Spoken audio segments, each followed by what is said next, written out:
Alright guys, so I am recording this in advance of class just in case my voice keeps leaving because it's gotten worse since yesterday. So let's just see. What we're going to do right now is we're going to find all 6 trig values of an isosceles right triangle, just like we did yesterday. I'm going to go ahead and draw out a triangle. Oops. So an isosceles right triangle means we know it is a right angle, and it means I know that my 2 sides are the same length. That also means that both of my angles are the same dimension, or the same measure for the angle. So it doesn't matter which one we use as our theta. That is a bad theta. That's okay. So I'm going to just pick this one just because I can. It doesn't really matter. But what we have now is we don't have any measurements on the sides. Like yesterday we had numbers like the 7 and the 24 or the 4 and the 3. So we're just going to call them x. And they match here. So what we need to do is to find something to be our hypotenuse, a measurement for our hypotenuse. So let's call that c, and we'll figure out how we can write that down. So we know that a squared plus b squared equals c squared. So we know x squared plus x squared equals c squared. Or that we have 2x squareds equaling c squared. So if I take the square root of both sides, we have the square root of 2x squared equals c. And I can actually simplify that because I have an x squared under the radical. So we have square root of 2 times x equals our c. So that is what we are going to label our hypotenuse. C is the square root of 2 times x. So from here, we can actually go through and find all 6 of our trig values, even just having x's there. It doesn't really matter, and we'll see why in just a second. So let's start with doing sine. So remembering our trig rules, our sine being the opposite over hypotenuse. So sine of theta, our opposite is going to be x over the hypotenuse, square root of 2 times x. Well, we can see right here these x's are going to cancel out, so what we actually have is 1 over the square root of 2. However, we do need to rationalize that, so we're going to multiply it by our weird looking 1, square root of 2 over square root of 2, because we can't have any radicals in the denominator. So our sine of theta is going to be the square root of 2 over 2. So then let's do our cosine of theta. And what we're going to have here is honestly very, very similar, because now it's our adjacent over the hypotenuse. But since it's an isosceles triangle, our adjacent is the exact same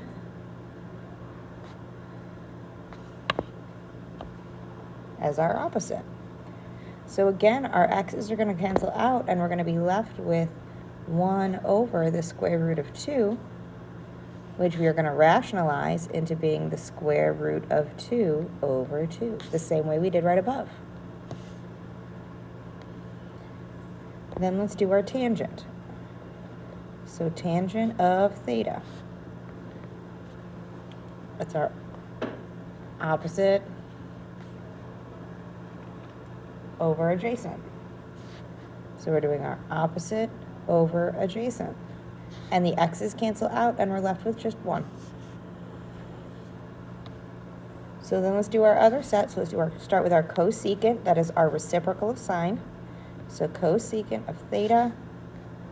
And we're going to take the reciprocal. So let me come over here, and right before we rationalize, let's take the one where we'd already canceled out the x's.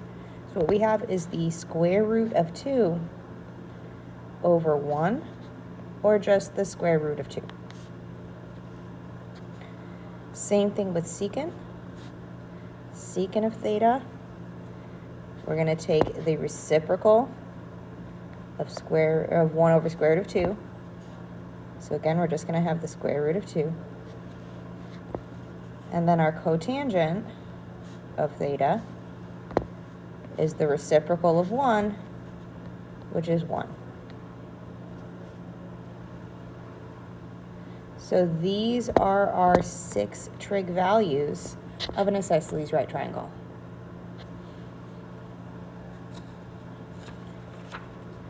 The next one we're going to do is actually a 30, 60, 90 right triangle. And what we're going to do to build a 30, 60, 90 right triangle is we're actually going to think about an equilateral triangle. Because an equilateral triangle has 60 degrees on all of these angles. These are all 60 degrees. So if we take one of our angles and throw a perpendicular bisector, this is a right angle,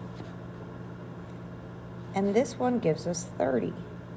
So here's our 30, 60, 90 right triangle. The reason that this is helpful is because if we come and label our sides, so that I call this piece X, since it's an equilateral triangle, I know that this guy is going to be 2x. Because this piece is also x because it's an equilateral triangle. So think back to your geometry stuff. So now I have dimensions for one of my legs and the hypotenuse, and I can find some sort of dimension for this leg. So we know that x squared plus whatever my other leg is, I'm going to call it b squared, equals my hypotenuse, 2x, quantity squared. So working through this, we're going to have x squared plus b squared equals 4x squared. Subtract x squared from both sides and we get that b squared equals 3x squared. And very similar to our isosceles triangle, when we take our square root of both sides, we're going to have the square root of 3x squared. And since we have a perfect square inside the radical, I can simplify that. So b equals the square root of 3 times x. So the length of this leg is the square root of 3 times x, is the length of this green leg here. So now I have dimensions for all of the pieces, and we can find our trig values. And again, even though there's x's, we can still simplify them and get down to some kind of interesting things here. The only thing it says is they says find all 6 trig values of a 30, 60, 90 right triangle, but they don't tell us which angle. So we're actually going to do it both. We're going to do it for the 30 and we're going to do it for the 60. So when I write that, instead of putting a theta, I am going to actually put the measure of the angle. So I'm going to put the sine, my pen is going to work with me, sine of 30 degrees. So that labels clearly what that's going to be. And when we put down our pieces on there, our sine of 30 degrees is going to be x over 2x.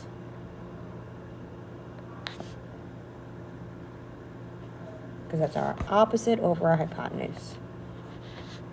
Then that'll simplify because my x actually cancels out. So the sine of 30 degrees is actually 1/2. Our cosine of 30 degrees, well, that's going to be our square root of 3x over 2x. And again, the x's cancel out, and we get the square root of 3 over 2. And we don't need to do anything to rationalize it because there's not a radical in the denominator. So then let's do tangent. So the tangent of 30 degrees, that's going to be our x over square root of 3x. And again, the x's are going to cancel out. So we get 1 over the square root of 3. This one we do need to rationalize because it has a radical in the denominator. So we're going to multiply this times the square root of 3 over the square root of 3. So we're going to wind up with the square root of 3 over 3 as the tangent of 30 degrees. From here, we can get our cosecant, our secant, and our cotangent for each of these. by taking our reciprocals. I'm going to give us a little more space to the side. There we go. So our, ooh, that was bad writing. There we go.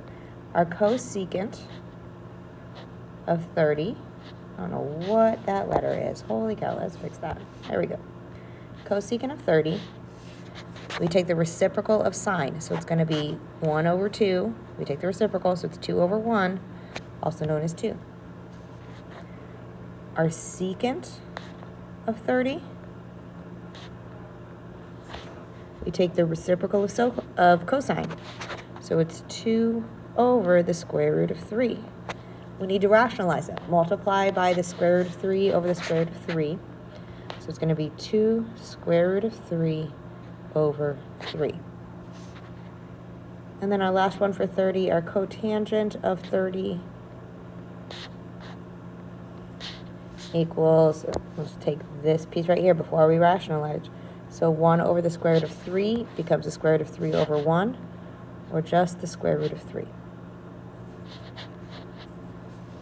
Then we're going to do that whole process one more time for our 60-degree angle.